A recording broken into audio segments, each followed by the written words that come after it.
काश्मीर पर्यटन म्हटलं की श्रीनगरच्या शंकराचार्य मंदिराला पर्यटक आवर्जून भेट देतात. कारण हे मंदिर काश्मीरचा गौरवशाली इतिहास म्हणून नावाजलं गेलं आहे. आमचाही हा सुंदर योग नुकताच आला. श्री आदि शंकराचार्यांनी 8व्या शतकात श्रीनगरमधील या मंदिराला भेट दिली होती. सुमारे 2,500 वर्ष पुरातन असलेलं ज्येष्ठेश्वर मंदिर तेव्हापासून शंकराचार्य मंदिर या नावानं प्रसिद्ध झालं.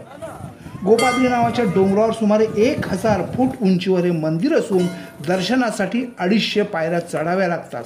पायऱ्या सुबक पद्धतीने बांधल्या असून चढायला सोप्या आहेत आणि पायथ्यापासून वर मंदिरापर्यंत पोहोचायला अंदाजे पाऊण तास लागतो. हा प्रदेश प्राचीन काळी राजा गोपादित्याच्या आधिपत्याखाली होता.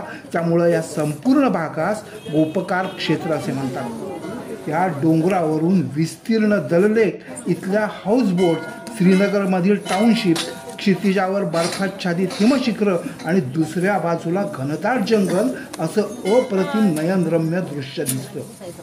मुख्य मंदिर अष्टकोनी आकाराच्या भक्कम खडकावर असून मंदिराचं गर्भगृह गोलाकार आहे. काळ्या पाषाणातील भव्य शिवलिंगाचं दर्शन घेताना अतिशय प्रसन्नाचा अनुभव आला. शंकराचार्य मंदिराला भेट देणं आमच्यासाठी संस्मरणीय अनुभव ठरला.